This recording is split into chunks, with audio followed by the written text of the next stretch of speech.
Draymond Poole punch is back in the headlines. A social post went viral this week claiming Steve Kerr told Jordan Poole to stand up for himself. In that, Poole called Draymond an expensive backpack for 30. Dre just responded with 6 cap emojis on Threads, flatly denying the rumor. But he's admitted before that he fucked that up, but now he's shutting down this version of the story. Obviously, you guys know Jordan Poole. He was traded to the Wizards in 23, but they had to coexist for that one season. If you're just kind of catching back up to all of this, it's still unclear if they really squashed things. How do you guys view this incident? I mean, they don't got to squash shit anymore. They're not on the same team. So it is what it is. This is what I would say personally is that this is what 2-3 years removed. So we haven't heard much from Jordan Poole about the situation. When Draymond first, we heard from Draymond, but everybody's got their own version of the story, and then there's the truth, right? Everybody's got their own version, and you're no longer teammates. You were champions together. I think we've seen Draymond continue to navigate some of his frustration on the court in other ways, and we've seen Jordan Poole act out of pocket on a basketball court. That should be checked. Even when he's with the Wizards, some of the things that he was doing on the court and his behavior is the behavior of a basketball player that needs to be checked. Right? Talented player, NBA champion, no question. Now, do you have an example of that? No, but I'm saying on the Wizards, we've seen some of the shots, some of the fuckery, some of the like attitude. We've seen that. Right? And people be like, oh, well, this was what Draymond. And it's like, again, I don't know Jordan Poole in that space. Is no disrespect. But we could see there's a level of like, hey, Jordan, we got to clean this up. You're a talented player. You have the ability to be an all-star, but you also have to be a leader first. Right? And we've seen Draymond struggle. So the fact that we even have seen behavior from both of them over the 2 years after they weren't teammates, that would allude that a clash was very, very easy. So I don't know what the truth is. They both are going to have different versions. So that's the end of what I have about the entirety of the story. I mean, at the end of the day, it's this. You said something. He didn't like you. He wanted an excuse. He punched you in your face. And then y'all squashed the beef for a year and they kept him and moved on from you. And you got your bag. You went to the Wizards. And like Richard said, we as people who watch basketball didn't think you took it as seriously as you should, and now you're somewhere else. And so Draymond's still in and obviously, yes, he's working on his anger issues at times. But the facts are, you said something to him behind closed doors during a practice, and he hauled off and hit you. And you didn't get your lick back. And I'd be a little upset too. The world we live in. It's the world we live in. This is the time that we live in. Like, you got them feet hot. No, but think about it. Think about it. Over the last like 2 to 3 years, right? Jordan Poole has been remembered not as an NBA champion, but as a guy that was damn near knocked out by Draymond. Draymond over the last 2 to 3 years has been remembered or been like talked about as a guy that caused problems on the floor. Not a 4-time NBA champion, not a former defensive player of the year, not a guy of, Richard, what you call him? Like the greatest defensive I think he is the most important defender of this generation. Right. So we may talk about it, but society knows him as a guy that has been a troublemaker on the floor, got into altercations. And it's sad because I don't believe that like Jordan Poole would never live this down. And not for us, we know what Jordan Poole was capable of. We know how important he was to that championship team. I think he's going to do well with the Pelicans this year. I really do. I think he's going to be okay. I think a new scenery. They got, new guys there running the front office with Joe Dumars and Troy Weaver. I think, hey, let's see, right? But as of now, he's always going to be remembered. Or when somebody says, can you imagine walking outside, going to a restaurant, and you have these assholes in the world be like, man, even if they're not coming off as, how you let Draymond hit you like that, they may come off as bringing it up and saying, man, Draymond, no, I can't stand Draymond. Like, even bringing that up is reliving that moment, right? Like, I just wish that he get his shit together, take basketball more serious, consistently, and really show us what the fuck he could do. And I'm talking about Jordan Poole. That's why I think the Pelicans will be great for him. Do you guys think that coaches should encourage younger players to stand up to vets? Yes. No. I'm sorry, what? Yeah. No, not to be punked. There's a difference between being punked. There's a difference between being punked and standing up for yourself.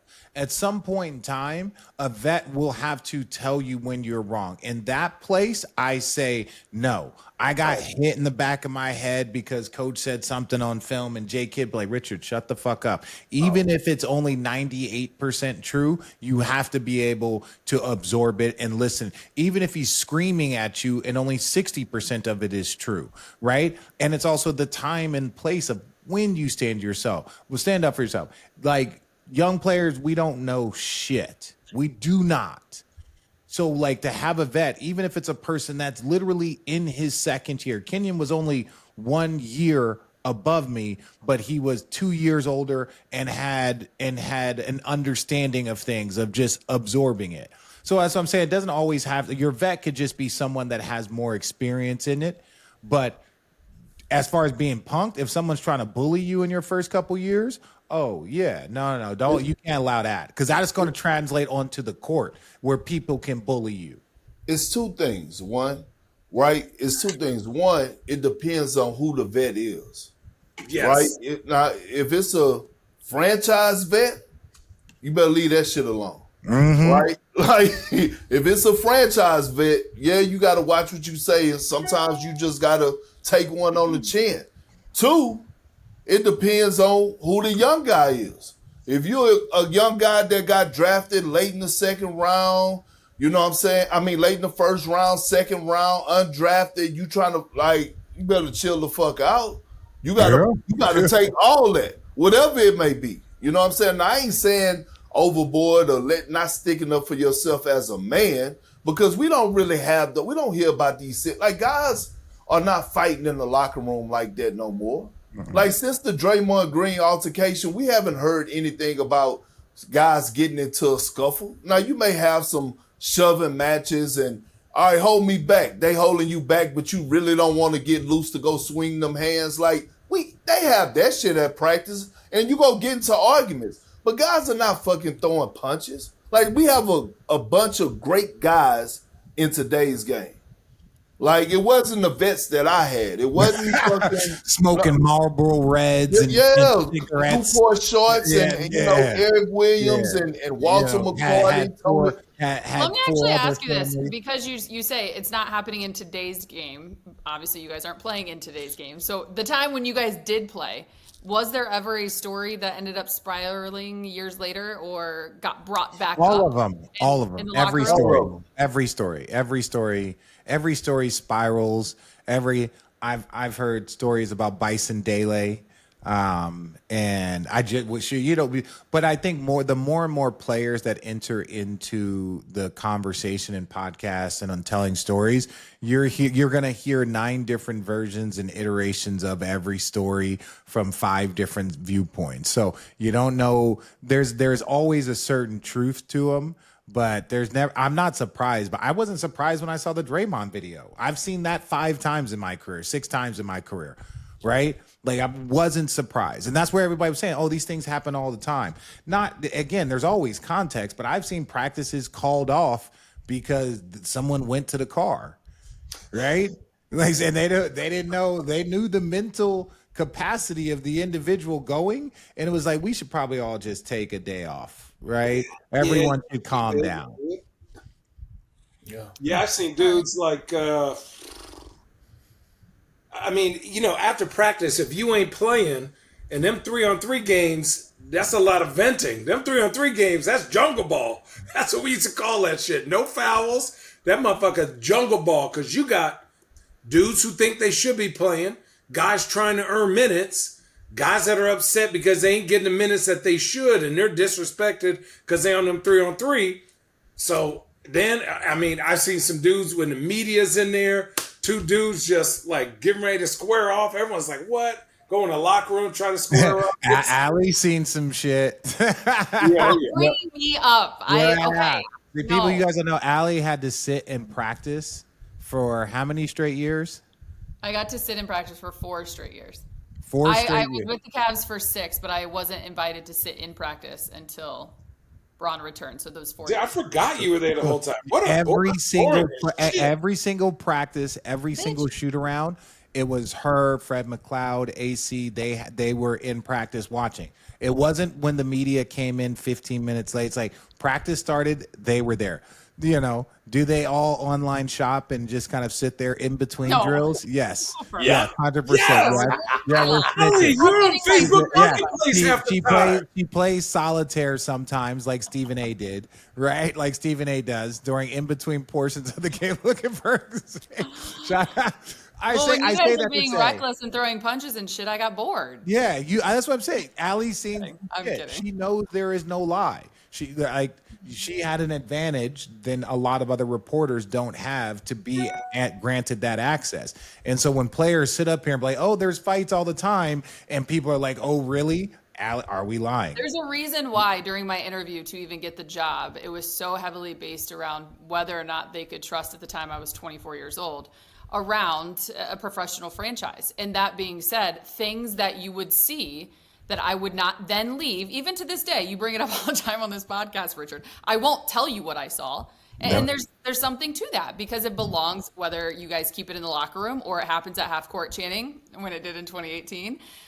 There's things that just belong behind those closed doors. That's y'all's space. But you're right, it does happen. Oh, well, just the say- amount of edits she had to do too from this.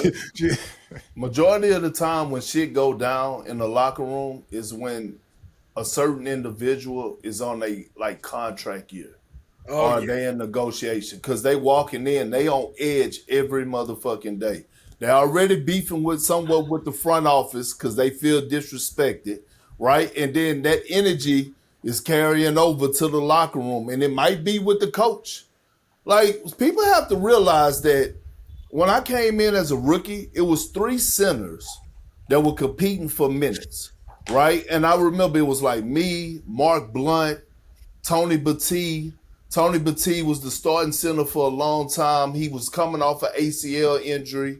And I remember we had old school Jim O'Brien. Y'all remember Jim O'Brien? Yeah, He was like old school. I had an old ass coaching staff. yeah, we So knocked him Jim out O- of the playoffs the first 2 years. But Jim O'Brien was a motherfucker, right? Yeah, So I good. remember my first time I was at practice as a rookie, and Tony Battie coming back off an ACL injury. You know, like some days you may practice or you may not go the second part of training camp. That's when they got it easy now. Our training camp was 2 hours from 11 to 1, then 6 to 8:30 or some shit. contacting both. Yeah, Contacting remember both. the story. I had Right. Larry Brown. We had to call the NBA on him. And I remember What man Tony did 6 hours, Perk? I'm telling you, 6 hours. Hey, they said all vets said no, that's not in the CBA. Get his ass on the NBA on him. I'm telling you, I remember when Tony Battie set out and Jim O'Brien was like, "Hey, T-Bag," that's what they call him. Hey, Teabag. huh? They called him Teabag. No, fool, T-Bat. His name Oh, Tony Battie. Teabag. I thought you said bag too. I was like, man, you can't have a name called Teabag. So he's like, "Hey, T-Bag, you gonna practice it? You gonna practice today?" So I guess it offended T-Bag. Mind I tell you that Tony Battie and Mark Blunt competing for minutes. Jim O'Brien really fucking with Mark Blunt harder than he's fucking with Tony Battie. And so Tony Battie is like, "You want it now or you want it in the game?"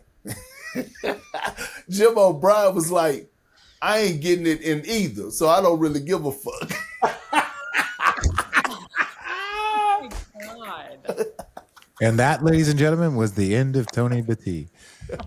No, you just got it. No, think about it. For all the stories that you guys hear at home and we enjoy telling them, 40% of the stories we cannot tell. No, At more least. than that. Hell no. And I say 40% from a standpoint of just pure basketball space, like of a basketball space that like we can't tell.